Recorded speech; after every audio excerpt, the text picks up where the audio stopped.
விறுவிறு செய்திகளை தொடர்ந்து பார்க்கலாம்.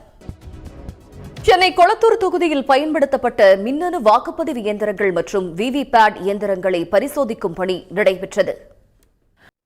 மேகதாது அணை விவகாரத்தில் காவிரி நடுவர் மற்றும் உச்சநீதிமன்ற தீர்ப்பிற்கு முரணாக கூடுதல் நீரை பயன்படுத்த கர்நாடக அரசு முயன்றிருப்பதை மத்திய நீர்வள ஆணையத்தின் கடிதம் அம்பலப்படுத்தியுள்ளது. செய்திகளில் தொடர்வது சிறிய இடைவேளை. தமிழ்நாட்டின் உரிமைக்கு என்ன நடந்தாலும் திமுகவும் பொது உடைமை இயக்கமும் எப்பொழுதும் ஓரணியில் கைகோர்த்து களத்தில் நிற்கும் என்று எதிர்க்கட்சித் தலைவர் உதயநிதி ஸ்டாலின் தெரிவித்துள்ளார். தீவனங்களின் விலை உயர்வால் மாடுகளுக்கு தேவையான உணவளிக்க முடியாமல் அதனை விற்கும் நிலைக்கு தள்ளப்பட்டிருக்கிறார்கள் கால்நடை விவசாயிகள். இதுகுறித்து விவரிக்கிறது இந்த செய்தி தொகுப்பு.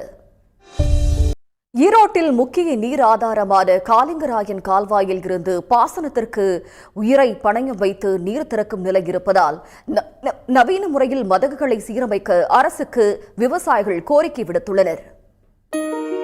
தொடர்ந்த முக்கிய நிகழ்வுகளை விறுவிறு செய்திகளாக பார்க்கலாம்.